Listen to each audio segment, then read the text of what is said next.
So today I wanted to talk a little bit about what do we do in the waiting? What do we do while we're waiting?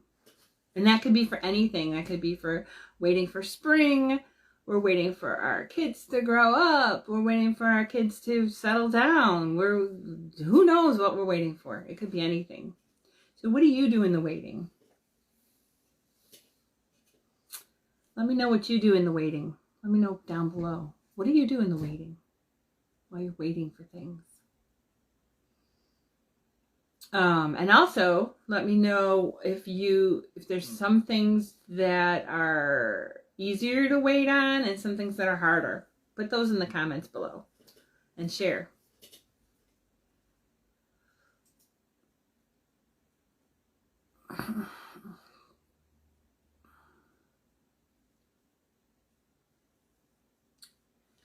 So while we're waiting, talking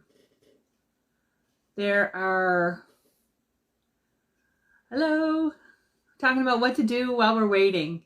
Right now we're kind of talking about what are some of the things that you're waiting for. I mentioned we're waiting for spring to come, or we're waiting for the kids to grow up, or we're waiting for the kids to settle down. Maybe we're waiting for them to figure out how to potty train. Maybe we are waiting on test results for ourselves or for our loved ones. Maybe we're waiting for our loved ones to get better. Maybe they're sick. We're waiting to see how it turns out, hoping for the best. Maybe we are waiting on job change, or we're waiting on a new job, or we're waiting on work to do at our job. Maybe we're waiting on retirement. Maybe we're waiting on a baby to be born. Like, could it come out anytime? How about now? How about today? Not today. At least not in Macomb area, because we have a lot of snow. So for me currently, I am waiting for the frigid weather to die down a little bit. We've got at least 5 more days of this this cold weather going on. So I have to do some waiting. And it's not fun. The snow that is on the ground right now, the sun has come and melted like the tops a little bit, the top layer. So now when I walk on the snow, it's a little bit slippery. And then the tracks that I've made in the snow right now are slippery as I walk with my chicken shoes out to the chicken coop. So I'm kind of waiting for things to thaw a little bit. We're supposed to be, I think 27 degrees today. And my husband put some rock salt down. So I'm waiting for the rock salt to melt. I tend to be somebody who, if the microwave, if it's going to take 2 or 3 minutes on the microwave, I'll be doing something else while I'm waiting. It's a very hard thing for me to be patient. And it's a very hard thing for me to wait. How about you? Is it hard for you to wait on things? Is it hard for patience? Last year, my word of the year was calm. And the year had so many things that happened that would get a huge reaction from me, that I practiced that word calm. So this year I'm still looking for a word of the year. I don't want it to be calm. I don't want to stress out about things that I don't have control over. I really don't. I don't want to stress out about things I don't have control over. I don't want to complain about things that I don't have control over, like the snow. I don't have control over that. I don't have control over the cold. My youngest son and his wife are in the process of moving to South Korea, because she has a job opportunity there. And my heart is like, they're so far away. But it's not something I can control, so I have to let that go. I have to say, this is wonderful for them. And I have to really change what I'm thinking about so that the waiting to see how it works out and the not knowing, I think that's really what's really hard for a lot of us, is just not knowing what it's going to be like in the future, right? So what do we do in the waiting? What do you do in the waiting? Have you found some surefire things to do? I like music. I've got my piano in the back, and I'm working on the song from Bruce Hornsby. That's just the way it is, which isn't really, it's not really about like accepting everything as it is, but it's just saying, hey, listen, you know, people say that's the way it is. And then Bruce Hornsby and his lyrics are like, yeah, but have you thought about changing things? That the status quo isn't necessarily where we want to stay. Is it working for you? Is it working for other people? And if not, then maybe we got to change it. So that's something I'm doing. It's slow. The other thing I hate to do is practice. I can't stand to practice. I can't stand doing things over and over and over again. The same thing over and over and over again when it comes to music. But I have learned how to practice slowly, how to practice like a jazz song, how to practice, I haven't done backward yet.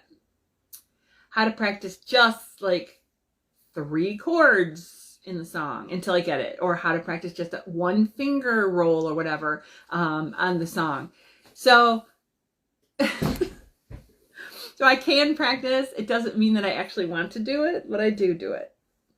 So some things, you know, some things that I do in the waiting times is I remember that what I see in my eyes goes to my brain, and then it might go to my head, and then it might go to my heart. So what I see from my eyes can change how I'm thinking about something for good or for bad, and then it might go to my heart, and then it will change how I feel about something for good or for bad. So one thing I do is I have a planner. It's supposed to be a food tracker, but it's also an activity planner. And I try to do certain things every single day that I know help what I'm thinking about and help what my heart is saying to me to help me get through times of waiting. And so if you could think about, you know, what is your perfect day? What does your perfect day look like? What does it include? Is it coffee with a friend? Is it a gourmet meal made for you or made by you? Is it baking something that you love? Is it reading stories to your kids? Is it doing a little bit of gardening or nurturing something, whether it's a plant? Maybe you nurture your cat. I know I look at the reels for Instagram and I see all these cat like houses and like structures, like they'll put them like on the walls, and the cats are like running along the walls with the shelves and the tunnels and the posts and stuff. And I think, ooh, my cats would like that too, you know, because we can nurture our pets. Is it taking your dog to the dog park? You know, so thinking about what you really love to do, you know, what you really love to do, things that make maybe your thoughts, instead of worry, your thoughts go to like just peace, just contentment. And contentment can be like no highs, no lows. It's just steady with peace. Maybe those are activities that bring you that kind of peace. Maybe those are activities that bring you sudden, you know, elevations of happiness that you enjoy. But think about the activities that you would like to see in your everyday life, in your daily life, that maybe those are things you put aside to the weekend. Can you start bringing them into the week so that it's not wake up, get the kids to school, go to work, come home, get dinner, put the kids to bed, go to sleep, so that you're actually putting those things that you enjoy into your daily life. So sometimes when we're waiting, all we can do is focus on, you know, whatever's going on at hand. Sometimes when we're waiting, we forget or sometimes when we're waiting for something that we're concerned about, especially when we're concerned about something or someone, we're concerned about someone's condition, whatever it might be, we forget that we can do multiple things at the same time, and that it's perfectly okay to be doing things you enjoy and thinking about that person or thinking about that condition that's going on at the same time. And what'll happen is when we are focusing on things we enjoy doing, those things that give us peace every day, or that give us that little bit of elevation, when we're focusing on those things, we're able to respond to the conditions that change in a better way, in a more healthy way, right? And they call it our best selves. We're able to show our best selves when we're doing those things that center us and give us balance. Then we can respond with to the conditions in better ways. Maybe one thing that's important to you, it's important to me, is a nap. I know by the time I'm done with my shift, I'm really tired. There's a lot of thinking that goes on in my job every day, and I am pretty tired by the end of the day, and I have a hard time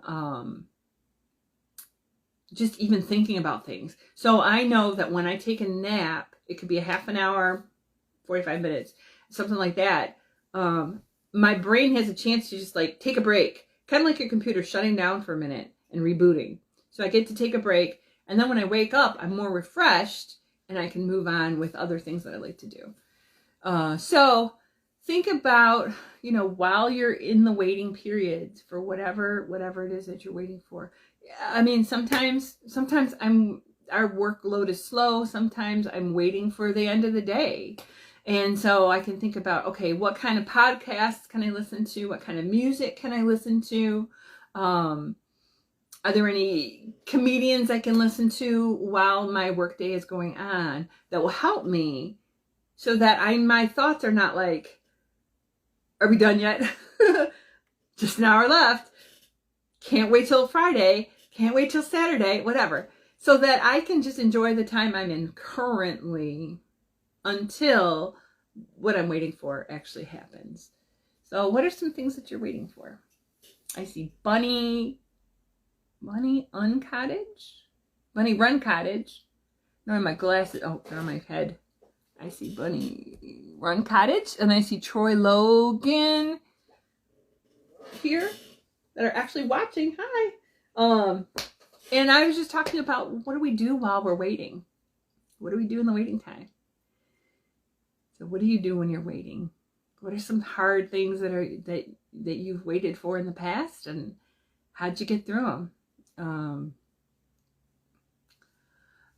In our house, before we moved out to the country, we were in the suburbs, and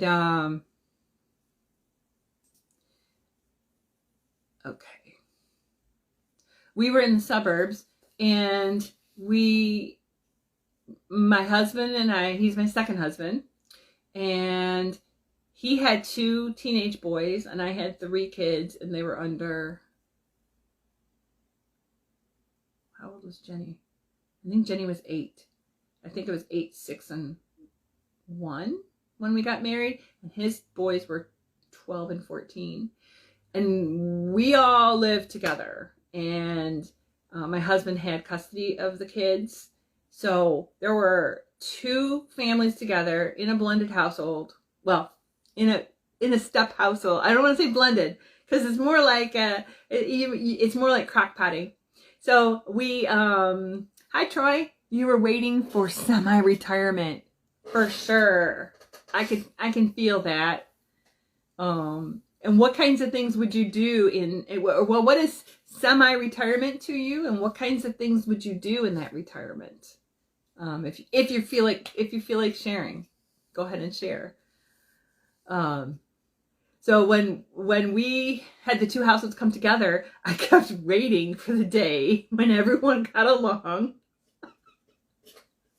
I kept trying to micromanage everybody's moods. I kept trying to, keep so-and-so away from such and such and put so-and-so with such and such. So, because I knew those people got along and I knew those people didn't get along. And it was it was really stressful.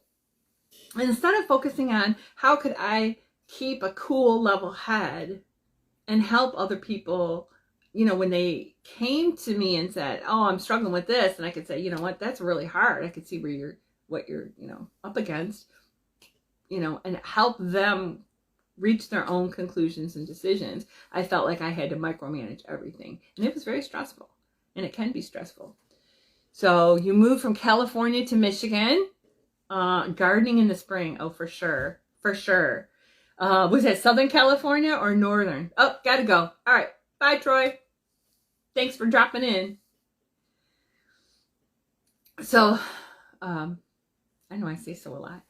So there are things that we wait for, and how we wait, how we do the waiting is really important for us to enjoy our own lives and to, you know, be our best selves toward other people too. So, while you're waiting for spring, if you are actually putting pencil to paper and you're planning out what, like, first you're writing down or typing out what you want to grow. You're thinking about it. You're thinking about how much of that stuff you want to grow. You're thinking about how much growing space you have. And then you're thinking about where to plant it and how to plant it and who gets along with who and what can come alongside of it to protect it from bugs and critters and things like that. So while you are waiting for spring to come around again, do your planning. Do your ordering of seeds. Get your potting soil or your seed starting mix. Start some seedlings if you like. I have some started already for the cold weather. And then get a list together of like which cold weather plants you're going to plant and when you're going to start them and where. Is it going to be indoor or outdoor? And then get a list together of the warm season plants. What do you want to plant? When do you need to start them? Put that on your calendar, assign dates and goals to them. And then take your cool plants and you can duplicate that for the fall. If those are things you really enjoy planting and eating and giving away or selling, whatever, you're going to duplicate that right into the fall. You might look into some software like Seedtime. Super cool if you haven't seen it before.